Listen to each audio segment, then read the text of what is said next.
Hello everyone. Part 7 के starting में हम देखते हैं बूरा स्कूल में होती है और उसे पनिशमेंट मिली होती है। तभी वहाँ हाशिम भी आता है क्योंकि उसे भी पनिशमेंट मिली होती है। वो बूरा से बोलता तुमने आज फिर मैथ्स की क्लास नहीं ली। इस पे बूरा बोलती तुमने भी आज कोरियन लैंग्वेज की क्लास मिस कर दी, इसका मतलब तुम्हें अभी तक पढ़ने नहीं आया। तभी हम देखते हैं वहाँ हेयोंग आती है अजीब से लुक में और अजीब से ड्रेसिंग सेंस में। उसे देखकर बूरा बोलती है पागल लड़की क्या करने आई है। तब हाशिम बोलता है तुम जानती हो उसे। देन बूरा बोलती है हाँ ये मेरी आंटी की बेटी। एक्चुअली वो मेरी रियल आंट नहीं है, जिनके घर पे मैं रहती हूँ, जो मेरी टेक केयर करती है, उनकी बेटी। देन हाशिम बोलता चलो अच्छी बात है, ये अजीब सी ड्रेसिंग सेंस वाली पागल लड़की तुम्हारी रियल सिस्टर नहीं है। नेक्स्ट सीन में हेयोंग टीचर से बोलती है आपने मुझे क्यों बुलाई, ये मेरी रियल सिस्टर नहीं है। देन प्रिंसिपल बोलती है तुम्हारी मॉम ही इसकी टेक केयर करती है, इसलिए मैंने तुम्हें बुलाया। टीचर हेयोंग से बोलती है पहले ये मैथ्स की क्लास में पढ़ाई नहीं करती थी, अब ये मैथ्स की क्लास स्किप करती है और पूरा दिन नॉवेल लिखती रहती है। इन गरीब खानदान के बच्चों को तो और अच्छे से दिल लगाकर स्टडी करनी चाहिए ताकि वो अपना फ्यूचर ब्राइट कर सके। ये बात हेयोंग को बहुत ज्यादा बुरी लगती है और वो बोलती है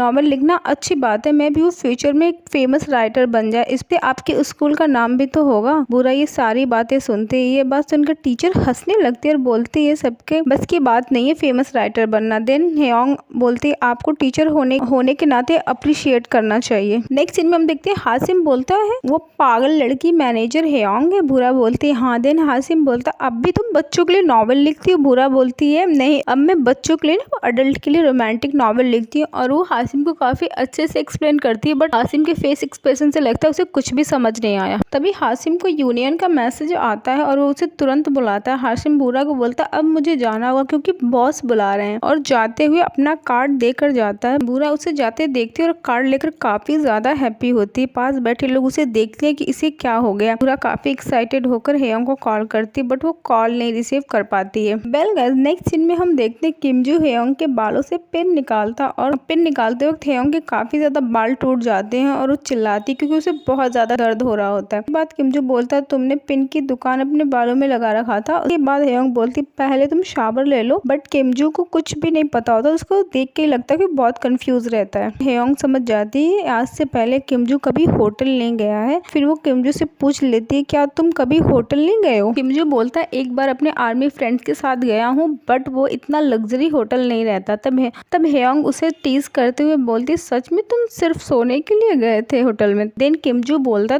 तुम्हारा मतलब क्या है। हेयोंग बोलती कुछ नहीं। आफ्टर दैट किमजू हेयोंग से पूछता क्या तुम डिसअपॉइंटेड हो गई थी। हेयोंग बोलती कौन सी बात पे। देन किमजू बोलता किस वाली बात पे, क्योंकि मैंने तुम्हें अच्छे से किस नहीं की थी। फिर हमें वेडिंग सीन दिखाया जाता है जहाँ किमजू को हेयोंग को किस करने के लिए कहा जाता है। दोनों काफी ज्यादा नर्वस रहते हैं। फोटोग्राफर के बहुत कहने पर किमजू हेयोंग की चिक पर किस करता है, बट सभी लोग इन्हें सही से किस करने के लिए कहते हैं। फोटोग्राफर कहता ऐसे नहीं चलेगा, आपको ब्राइड के लिप्स पर किस करना होगा, और सभी लोग क्लैपिंग करने लगते हैं और जोर जोर से किस करने के लिए चिल्लाने लगते हैं। फिर दोनों काफी ज्यादा नर्वस रहते हैं। अगेन हेयोंग और किमजू किस करने जाते हैं। दोनों काफी ज्यादा अनकंफर्टेबल होते हैं। तभी हेयोंग की मॉम की तबीयत बिगड़ जाती है और वो वहाँ से जाने लगती है, बोलते हो कि मेरा बेटा घर आया हुआ है। हेयोंग अपनी मॉम को कंट्रोल करने में लग जाती है और वेडिंग सेरेमनी वहीं रोकनी पड़ती है। नेक्स्ट सीन में अगेन होटल में हेयोंग किमजू को दिखाया जाता है, जहाँ हेयोंग किमजू को टीज करते हुए बोलती गेम का मजा तभी आता है जब टीम बराबरी की हो, अब चाहे वो रोमांस की बात तुम कर लो। ये सुनकर किमजू हेयोंग को काफी क्लोज आ जाता है और बोलता मैं होटल में, बट बाकी चीजों में मुझे अच्छा खासा एक्सपीरियंस है,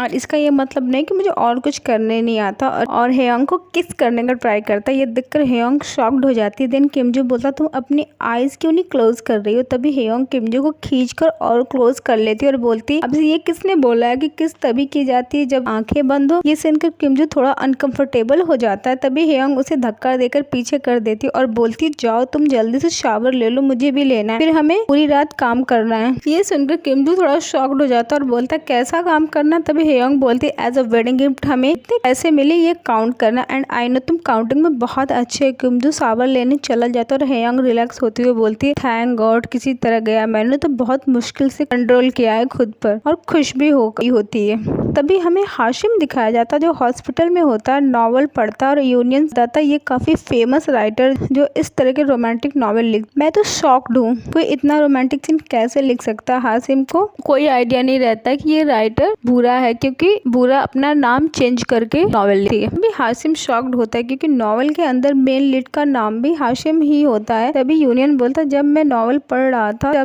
जब हाशिम लिखा आता था मैं तुम्हें इमेजिन कर रहा था। इस पर हाशिम बोलता है आपको ऐसे नॉवेल पढ़ने की क्या जरूरत है। देन यूनियन रोते हुए बोलता है ये मेरी मॉम की चॉइस है और रोते हुए बोलता है और ये मेरी मॉम पढ़ रही थी। हाशिम शॉक्ड हो जाता है और तब यूनियन की तबीयत और बिगड़ जाती है। देन हाशिम बोलता है आप इसलिए हॉस्पिटल में एडमिट है क्योंकि आपको अपनी मॉम नॉवेल का टेस्ट पता चल गया। यूनियन बोलता नहीं मैंने इसलिए हॉस्पिटल में क्योंकि मैंने बहुत ज्यादा बुरा कमेंट किया। तब हाशिम बोलता आप अपनी मॉम को मना करें, राइटर को कमेंट करने से क्या होगा। तब यूनियन बोलता तुम मेरी जगह होते तो अपनी मॉम को बोल पाते आप रोमांटिक नॉवेल मत पढ़िए, मैं उस राइटर को बर्बाद कर दूंगा, इतने बुरे बुरे कमेंट करूंगा। नेक्स्ट सीन में हेयोंग और किमजू वेडिंग मनी काउंट करते हैं बट हेयोंग को नींद आने लगती है। तब किमजू बोलता है तुम सो जाओ मैं अकेले ही कर लूंगा। इस पर हेयोंग बोलती सॉरी बट पैसे के मामले में मुझे किसी पर ट्रस्ट नहीं है। देन किमजू शॉक्ड होता और बोलता जब तुम्हें मुझ पर ट्रस्ट नहीं है तो शादी कैसे कर ली। इस पर हेयोंग बोलती है मुझे तो आज पता चला शादी के लिए ट्रस्ट की भी जरूरत है, नेक्स्ट टाइम याद रखूंगी। किमजू बोलता मुझे बताओ क्यों ट्रस्ट नहीं है तुम्हें मुझ पर। हेयोंग बोलती है मुझे ऐसा लगता है तुम कुछ छुपाते हो,